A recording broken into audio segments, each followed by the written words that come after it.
सी news Bharat. मैं हूं आपके साथ अर्जिता मिश्रा। वक्त हो चुका है न्यूज बुलेटिन का। ये नजर डालते हैं इस वक्त की बड़ी सुर्खियों पर। थाना अजीतमल क्षेत्र में पटाखे बनाते समय विस्फोट होने के संबंध में अपर पुलिस अधीक्षक औरैया कमलेश दीक्षित द्वारा दी गई जानकारी। अजीतमल क्षेत्र में बारूद से 2 लोग घायल हो गए हैं, क्या मामला है? अजीतमल क्षेत्र अंतर्गत अटसू चौकी के पास आलमगीरपुर गांव पड़ता है। वहां पर एक गजेंद्र सिंह का ट्यूबवेल है। वहां 3 लोग, एक वेद प्रकाश और एक अफसर खान और एक नगीना, ये 3 लोग वहां पे पटाखे बना रहे थे। उसी समय लगभग 4 बजे के आसपास उसमें कुछ विस्फोट सा हुआ, जिसमें 2 लोग नगीन, ये वेद प्रकाश और अफसर खान, ये 2 लोग झुलस गए और नगीना वहां से फरार हो गया। मौके से पटाखे बनाने के सामान भी मिले हैं, जिसमें कुछ बारूद है, कुछ गंधक है, कुछ अन्य सामान भी वहां से बरामद हुए हैं। इन दोनों घायलों को पहले सीएससी लाया गया। बेहतर इलाज के लिए इन्हें हायर सेंटर रेफर किया गया है, जहां वो खतरे से बाहर हैं। नगीना की तलाश चल रही है और इस संबंध में अभियोग पंजीकृत कर आवश्यक वैधानिक कार्रवाई की जा रही है। सर, ये अवैध था? नहीं, ये इनके पास कोई लाइसेंस नहीं था। बताया जाता है कि पूर्व में इनके परिवार में था और ये त्योहार के समय ये बना लेते थे। इस संबंध में और छानबीन की जा रही है और विवेचना के दौरान अन्य तथ्य भी निकल करके आने होंगे। और ऐसे सीनू संवाददाता विनय की रिपोर्ट। डोभी के चतरा मोड़ पर पूर्व केंद्रीय मंत्री रामविलास पासवान को दी गई श्रद्धांजलि सभा में स्वराज पार्टी के अति पिछड़ा प्रकोष्ठ के जिलाध्यक्ष संतोष ठाकुर, लोक जनशक्ति पार्टी के प्रखंड अध्यक्ष राकेश प्रसाद केसरी, नीमा पंचायत मुखिया व अन्य सभी लोग मौजूद रहे। गया से सीनू संवाददाता अशोक शर्मा की रिपोर्ट। वरिष्ठ पुलिस अधीक्षक दिनेश कुमार पी ने मऊ रानीपुर तहसील सभागार में सर्किल के समस्त थानों के अभिलेखों का निरीक्षण किया, जिसमें लापरवाह 2 एसआई को निलंबित कर दिया। वरिष्ठ पुलिस अधीक्षक ने उक्त दौरान लोगों से मुलाकात कर समस्याएं सुनी और उपस्थित लोगों को आश्वासन दिया कि क्षेत्र में जुआ, सट्टा, मादक पदार्थों की बिक्री सहित कोई भी अवैध कार्य नहीं होगा। यदि कोई अवैध कार्य में पुलिस की संलिप्तता पाई गई तो एसएचओ बदल दिए जाएंगे। गोविंद सिंह राजावत है। मैं बड़ा गांव का एक निवासी हूं।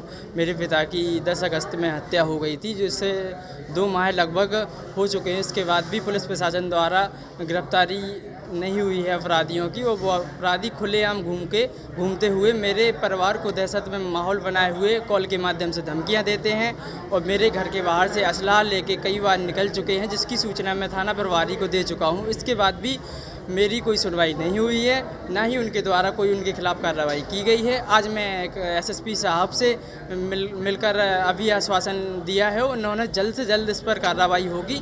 अगर मुझे या मेरे परिवार को किसी भी प्रकार की हानि होती है तो उसके जिम्मेदार पुलिस प्रशासन ही होगी। अभी एसपी साहब ने क्या आश्वासन दिया आपको? एसपी साहब ने आश्वासन दिया है कि जैसे बिसरा प्रिजर्व है पोस्टमार्टम रिपोर्ट में, बिसरा की रिपोर्ट आते ही उन पर 302 कायम होते ही उसे जेल भेजा जाएगा। और अभी जो अपराध कर रहे हैं वो ऑडियो कॉल के माध्यम से धमकियां दे रहे हैं, उस पर एक मुकदमा कायम कीजिए और उन्हें जेल भेजिए। सर, आज जो मीटिंग रखी गई है सर, इसमें काफ़ी यहाँ पे आए हैं सर पीड़ित, उनसे सर क्या न्याय मिला गया, इसमें क्या बात रखी गई सर? देखिए, मौरानीपुर सर्किल से सभी थानों की OR किया गया है। जो 3 महीने के ऊपर पेंडिंग विवेचना है, महिला संबंधित अपराध, स्पेशल रिपोर्ट SR केसेस है एवं अन्य जो मुकदमे जो गंभीर अपराधों से संबंधित हमने समीक्षा किया है। इसमें हम लोग 3 महीने के ऊपर पेंडिंग विवेचनाओं की वादी को बुलाया है, वादी से सीधे संवाद स्थापित किया है, वादी की परेशानी सुना है। आईओ को डायरेक्टली निर्देश दिया गया है कि तत्काल विवेचना जो 3 महीने के ऊपर पेंडिंग है उस पर चार्जशीट लगा है। उनके जो गिरफ्तारी है तो पेंडिंग है, उनके खिलाफ सबूत इकट्ठा करके गिरफ्तारी सुनिश्चित करें। अपराधियों के खिलाफ गैंगस्टर, गुंडा एवं हिस्ट्री शीट खोलने की कार्रवाई करें। इस तरह से सख्ती से निर्देश दिया गया है एवं कोविड से संबंधित भी दिशा निर्देश दिया गया है। जनता के प्रति अच्छा विचार और व्यवहार होना चाहिए, चालान के नाम पे हरासमेंट ना हो, इस संबंध में दिशा निर्देश दिया। सर इस दौरान किसी के ऊपर कार्रवाई हुई है क्या लापरवाही करने पर? 3 महीने के ऊपर पेंडिंग विवेचना, बेवजह पेंडिंग रखने और मुलजिम को फ़ायदा पहुंचाने की नीयत से जो ढीले डाला कार्रवाई के चलते 2 सब इंस्पेक्टर को सस्पेंड किया। सर ये जिले में पहली बार ऐसा हुआ है कि आपके द्वारा वादी के साथ डायरेक्ट मुलाकात की गई है, इसमें काफ़ी लोगों को कुछ राहत मिली है और आगे क्या इस तरीके से रहेगा? ये लगातार ये प्रयास जारी रहेगा। देखिए मौरानीपुर जिले मुख्यालय से काफ़ी दूर है, 60 किलोमीटर के ऊपर दूरी है और बीच में भी सड़क बन रहा है, हाईवे बन रहा है, इसके चलते काफ़ी आने जाने में असुविधा होती है। इसके चलते हम लोग ये स्कीम लागू किया है कि जो सीधे यहाँ आके बैठ ले ताकि पब्लिक सीधे हमसे मिल सके। बड़ा गाँव गिरफ्तारी बड़ा गाँव में हत्या हुई। सर रामनवमी का त्यौहार आ रहा है सर, इस पे सर क्या दिशा निर्देश है सर? जी सर, अभी सर जिस पे जो चले रामनवमी, इसमें जो भी शासन के निर्देश होगा उसके आधार पर कार्रवाई रहेगी। इस संबंध में आने वाले समय में 30 कमेटी मीटिंग, मोहल्लेवार और ग्रामवार मीटिंग भी होगी। मऊरानीपुर से सीनियर संवाददाता असलम मोमिन अंसारी की रिपोर्ट। मोतिहारी समरालय स्थित राधा कृष्णन भवन में निर्वाची पदाधिकारी 11 सुकौली विधानसभा क्षेत्र से अनुमंडल पदाधिकारी प्रिया रंजन राजू की अध्यक्षता में बिहार विधानसभा आम निर्वाचन 2020 के अवसर पर 11 सुगौली विधानसभा क्षेत्रांतर्गत एमसीसी निर्वाचन संबंधित महत्वपूर्ण तैयारियों के संबंध में एक समीक्षा बैठक शुक्रवार को आहूत की गई, जिसमें 11 सुगौली विधानसभा क्षेत्र के निर्वाची पदाधिकारी राजू की ओर से कई आवश्यक निर्देश दिए गए। प्रदत्त निर्देश का सख्ती से पालन करने एवं कराने हेतु उनके द्वारा कहा गया कि आसान विधानसभा आम निर्वाचन 2020 के निर्वाचन कार्य में संबद्ध आप सभी पदाधिकारियों कर्मियों से अपेक्षा की जाती है कि आप सभी अपने अपने स्तर पर आपको प्रदत्त दायित्व का पूर्ण ईमानदारी, पारदर्शिता बनाए रखते हुए कार्य करें।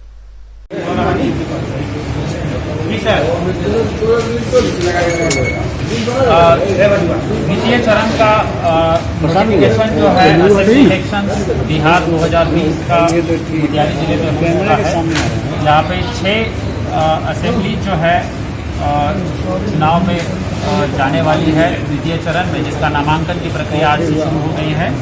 13 हरसिद्धि, गोविंदगंज, केसरिया, कल्याणपुर, पिपरा एवं मधुबनी।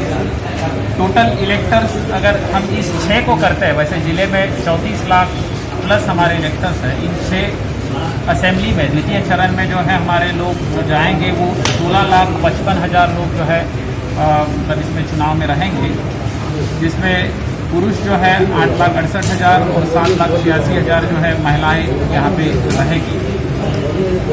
अभी प्रेस कॉन्फ्रेंस के माध्यम से भी हम लोगों ने आपको बताया है कि किस तरीके से यहाँ पे बूथ मैनेजमेंट होगा कोविड के पर्सपेक्टिव पे। विशेष तौर पे आज का जो दिन है, ये जो इच्छुक कैंडिडेट्स है जो नामांकन अपना दायर करेंगे, क्योंकि अभी कुछ बदलाव हुए हैं, इस संदर्भ में जानकारी आपके माध्यम से उनको देनी थी, जिसमें उनके साथ 2 ही व्यक्ति आ सकते हैं आरओ के चैम्बर में। ऑनलाइन की प्रक्रिया भी फॉर्म भरने के लिए, एफिडेविट भरने के लिए, फीस भरने के लिए दी गई है।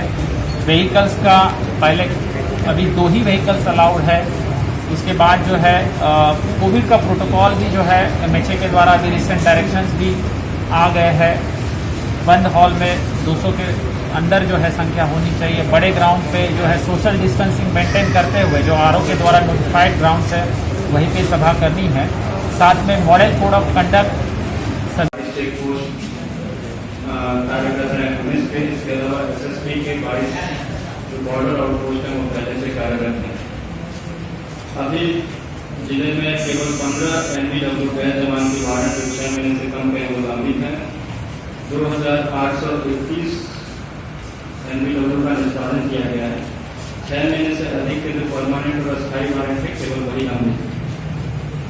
अभी तक अवैध शराब के विरुद्ध अभियान चलाते हुए पिछले 2 माह में 64,751.17 लीटर अवैध शराब जब्त किया गया है और इस मामले में 300 से अधिक लोगों को गिरफ्तार कर जेल भेजा गया। मोतिहारी से सीनियर संवाददाता सतीश मिश्रा की रिपोर्ट।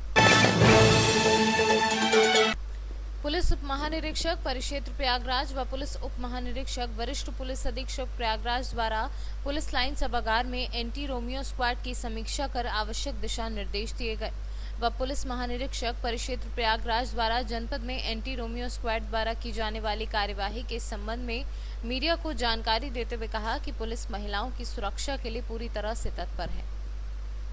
देखिए, आज जनपद में जो भी हमारे सिटी में ट्रांस यमुना और ट्रांस गंगा जो हमारा क्षेत्र है, जिसको हम लोग गंगा पार यमुना पार और शहर कहते हैं, उस क्षेत्र की सारी रोमियो स्क्वाड की बैठक हुई और उसमें डीआईजी कम एसएसपी साहब हमारे जो थे, एसपी सिटी, एसपी ट्रैफिक और सारी टीमों के प्रभारी और जिले की जितनी भी हमारी टीमें उसके सारे सदस्य थे।